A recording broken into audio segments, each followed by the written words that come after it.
করে যাচ্ছে। এবং বিশেষ করে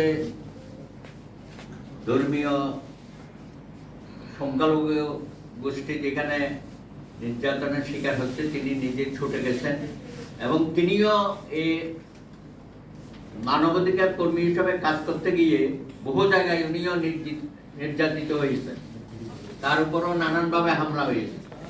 প্রশাসন তার সাথে অনেক দুর্ব্যবহার করেছে, এমনকি স্বরাষ্ট্র মন্ত্রণালয় থেকেও আমরা জানি তার উপর বিধিনিষেধ আরোপ করা হয়েছে যেন সে না যায়, এবং নানানভাবে তাকে হয়রানি করার চেষ্টা করা হয়েছে। আমরা এগুলো সবই জানি, কিন্তু তারপরেও তিনি থেমে নেই। তার রথযাত্রা কিন্তু অব্যাহত গতিতে এগিয়ে চলেছে। আজকে দেখছেন যে তিনি অনেকটা পঙ্গুত্ব বরণ করেছেন, তারও অনেক কাহিনী আছে।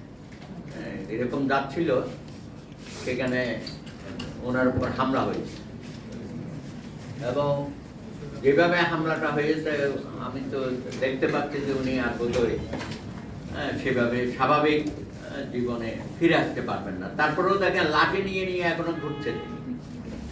তো এইভাবে আজীবন আমাদের ঘুরতে হচ্ছে।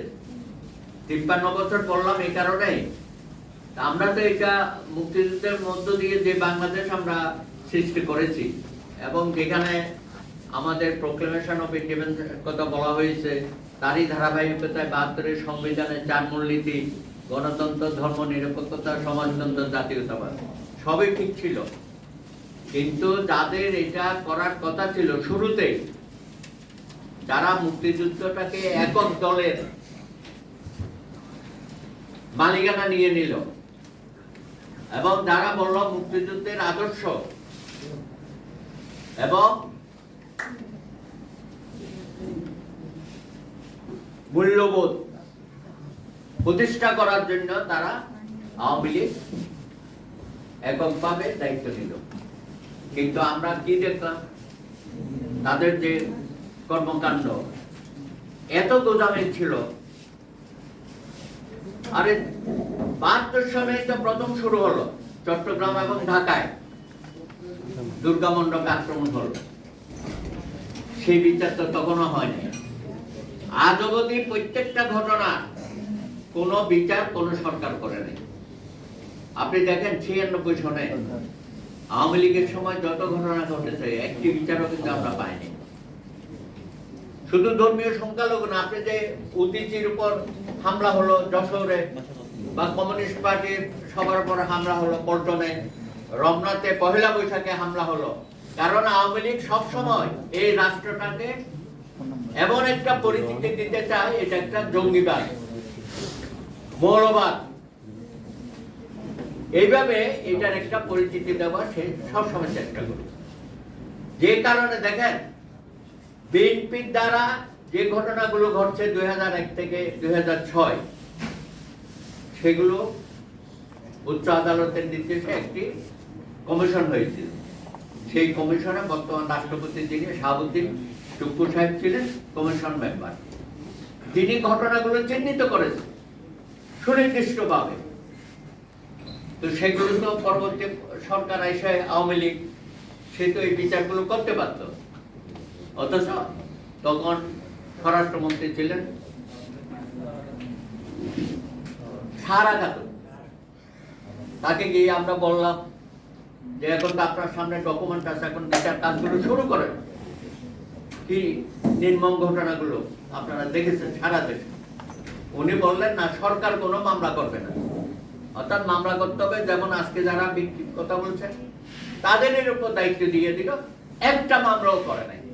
আজকে যদি শাহাবুদ্দিন চুপ্পুর কমিশন অনুযায়ী বিচারগুলো হতো, তাহলে পরবর্তী ঘটনাগুলো হতো না বা কম হতো। অর্থাৎ বিচারহীনতার একটা অপসংস্কৃতি বাংলাদেশে সবসময় চালু করে রেখে। আরেকটা দেখেন, এই যে জাতীয় পার্টি বলে আমি কি, আমাদের অপরাধ কি? তোমার সবচেয়ে বড় অপরাধ হতে তুমি রাষ্ট্রধর্ম করেছ।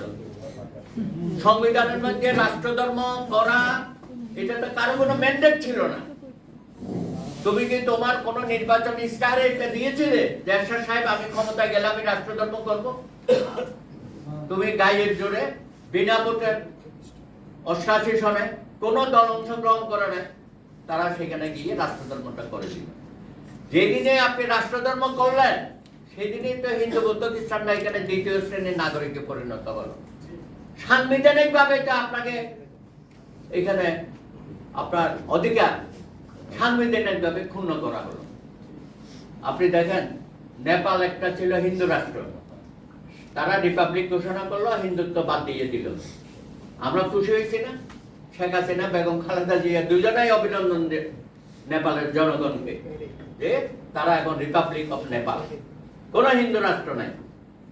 আর ভারত সবসময় ধর্ম নিরপেক্ষ থাকতে হবে। আমরা মাঝখানে ভয় পেয়েছিলাম যে বিজেপি এসে গেছে, এবার বোধহয় ধর্ম নিরপেক্ষতাটা কেটে দেবে। দেখবেন জনগণের মধ্যে একটা আকাঙ্ক্ষা যে ভারত সবসময় ধর্ম নিরপেক্ষতা বজায় রাখতে হবে।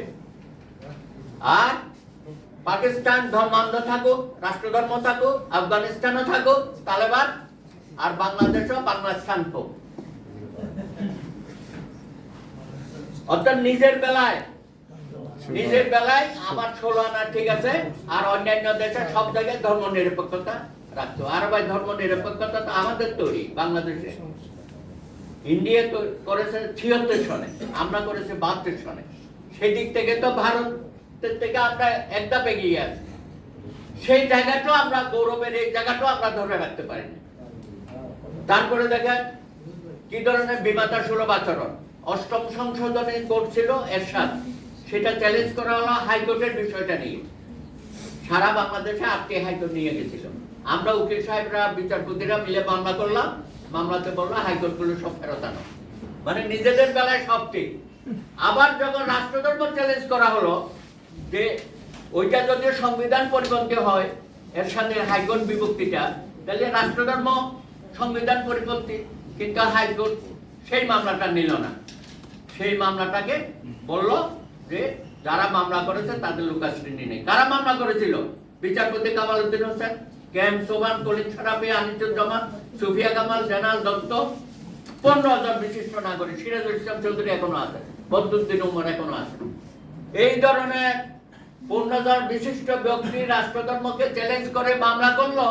আর সেই মামলায় আমাদের বিচারপতিরা রায় দিল যে উনাদের কোনো লোকাশ্রয়, অর্থাৎ মামলা করার অধিকারই নেই। পত্রপাঠ আপনাদেরকে বিদায় করে দিল এই উচ্চ আদালতে। সর্বশেষ আরেকটা কি করেছে জানেন? এই 2021 সনে প্রায় 20টা জেলায় দুর্গা কি কাণ্ড, হনুমান কাণ্ড, গদাকাণ্ড। হ্যাঁ, আমার সাকিব ভাইও গিয়েছিল কুমিল্লাতে, হাজীগঞ্জে, আপনারাও গেছেন অনেকেই দেখতে। 21টা জেলায় দুর্গা পূজার সময় আক্রমণ হলো হাসিনার সময়ে, হলো না? হাসিনা তো কিছুই করলো না। ডিসি সাহেবরা, এসপি সাহেবরা থামোশা দেখছে। তারা পালিয়ে গেছে থানা থেকে। এখন যখন পালিয়ে গেছে, ওই ঘটনার সময় পালিয়ে গেছে, পাওয়াই যায় না। আচ্ছা, যাই হোক, আমরা একটা মামলা করলাম হাইকোর্টে। হাইকোর্টে মামলা করার পরে হাইকোর্ট বলল জুডিশিয়াল, আপনারা এনকোয়ারির কথা বলছেন না, জুডিশিয়াল এনকোয়ারি দেওয়া হয়েছে। অর্থাৎ ওসি কেন পালালো, ডিসি কেন পালালো, এসপি কেন পালালো, স্বরাষ্ট্রমন্ত্রীর দায়িত্ব ফেল করলো, একটা জুডিশিয়াল এনকোয়ারি হবে। সেই জুডিশিয়াল এনকোয়ারি পর্যন্ত হাসিনা সরকার করতে দিল না। কিভাবে? উনার অ্যাটর্নি জেনারেল আমিনুদ্দিন সাহেব এখন পালাচ্ছেন। আমিনুদ্দিন সাহেব আছে নাকি? উনিও পালিয়ে বেড়াচ্ছেন। উনার মাধ্যমে চেম্বার জাজে গেল। চেম্বার জাজে কে ছিল? শাহিন সাহেব, ওবায়দুল হাসান শাহিন, তিনিও পালিয়ে গেছেন, প্রধান বিচারপতি। উনি চেম্বার জাজে অর্ডার দিল যে জুডিশিয়াল এনকোয়ারি করা যাবে না, অর্থাৎ জুডিশিয়াল এনকোয়ারিটা থামিয়ে দিল। কি কারণে? কারণ ওরা হচ্ছে সরকারের পেটুয়া বাহিনী।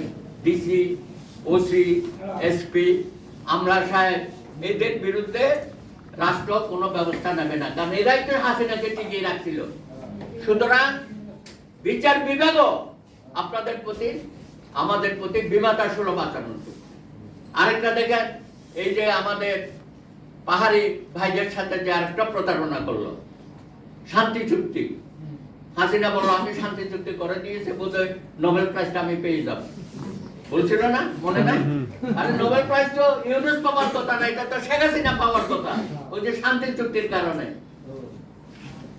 উনি তো নোবেল প্রাইজ পায় নাই, পরে শান্তি চুক্তিটা যাতে আর কার্যকর অকার্যকর থাকে সব রকমের ব্যবস্থা করে গেছে আমাদের পাহাড়ি জনগোষ্ঠীর মধ্যে আর শান্তি ফিরে আসতো না। প্রত্যেক দিনে সেখানে দেখেন হামলা হচ্ছে, আগুন জ্বালাচ্ছে, তাদের বাড়িঘর দখল করছে, মেয়েদের উপর অত্যাচার করছে, একটা ভয়াবহ অবস্থার মধ্যে আমাদেরকে রেখে দিয়ে। আর বর্তমান সরকার আইসা বললো অতীতের কথা ভুলে যান, বলে না সবসময় এরা, সঙ্গে এটাও বলে অতীতে বিচার আচার হয় নাই, কোনো বিচার করে নাই, কোনো সঠিক তদন্ত হয় নাই, এই সরকার করবে। এই 3 মাস তো হয়ে গেল, তারা বলেছে যে প্রত্যেকটা ঘটনার বিচার তারা করবে, কাউকে বলেছেন এবং আমাদেরকে বলেছেন যে আপনারা সুনির্দিষ্টভাবে মামলা করবেন আসামিদের নাম দিয়ে, গয়রহ আসামি করবেন না। তো সুনির্দিষ্ট আসামিদের নাম দিয়ে আপনারা মামলা করবেন, সময় পার হয় না আমরা দেখতে চাই। এবং তাদের উপদেষ্টারা গিয়ে বলেছে দুর্গাপূজার সময় যে আমরা ক্ষতিপূরণ দেব, যেটা এখানে আলোচনার মধ্যে আসছে, যে যত ঘটনা হয়েছে আহত হলে চিকিৎসার ব্যবস্থা করব রাষ্ট্রীয়ভাবে, আর যত ক্ষতিপূরণের ব্যবস্থা তারা করবে। এই কদিন আগে এই কথাগুলো বলেছে। তো কথা হচ্ছে এই যে কথাগুলো তারা বলে জাতির সামনে এবং আশ্বস্ত করে, সেটা তো আমরা দেখতে চাই। অতীতকে ভুলে যেতে বলছেন, কিন্তু আপনি যে বর্তমানে কাজ করছেন সেই আস্থাটা তো দেখাতে হবে জনগণের সামনে। সুতরাং আমি মনে করি যে 3 মাস মোটামুটি একটা পিরিয়ড আপনারা পার করেছেন, এখন আপনারা কার্যত আমাদেরকে দেখাতে হবে যে ঘটনাগুলো আগস্ট মাস থেকে আজ অবধি ঘটেছে। আমাদের শিক্ষক সমাজের উপর একজন শিক্ষিকা এখানে বলেছেন সারা বাংলাদেশে অনেক শিক্ষককে জোর করে পদত্যাগ করিয়েছে, অপমান করে বিদায় করেছে। আওয়ামী লীগের সময় যে ঘটনাগুলো হয়েছে, এই সরকারের আমলে সেই ঘটনাগুলো হয়েছে। আমরা সেগুলো সুনির্দিষ্টভাবে এগুলোর বিচার চাই এবং আর যাতে না হয়। আপনারা জানেন যে আমাদের বিশ্ববিদ্যালয়ে এইসব ঘটনা ঘটছে, ধর্মীয় সংখ্যালঘু সম্প্রদায়ের শিক্ষকদের উপর নানানভাবে চাপ দেওয়া হচ্ছে, তারা যাতে ঠিক মতো ক্লাস করতে না পারে, এবং সেখানে একটা নৈরাজ্যকর পরিস্থিতি সৃষ্টি হয়েছে কোনো কোনো জায়গায়। এইসব বিষয়ে সরকারের মনোযোগী হওয়া উচিত। আমরা আপনাদের উপর আস্থা রাখতে চাই, কিন্তু সময় বেশি দিন আর দেওয়া যাবে না। আপনারা নানানভাবে নানান জায়গায় ঘটনাগুলো ঘটছে, এগুলো যাতে সঠিক তদন্ত হয়, সঠিক তদন্ত হয় এবং সেগুলো সুবিচার পায় মানুষ, ভবিষ্যতের যেন আমরা বলতে পারি যে অন্তর্বর্তীকালীন সরকার তার সময়ে যত ঘটনা হয়েছে মানুষ সুবিচার পেয়েছে, মানুষ শান্তিতে বসবাস করার পরিবেশটা তারা সৃষ্টি করতে পেরেছে।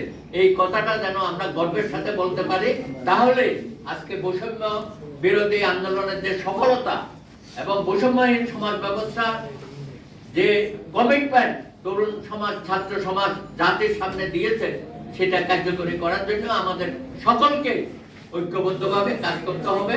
হিন্দু, মুসলিম, বৌদ্ধ, খ্রিস্টান সকলের নির্বিশেষে আমরা যাতে একসাথে আমাদের সঠিক লক্ষ্যে পৌঁছাতে পারি, দৃঢ়ভাবে আমরা আপনাদের সাথে থাকতে চাই। ধন্যবাদ।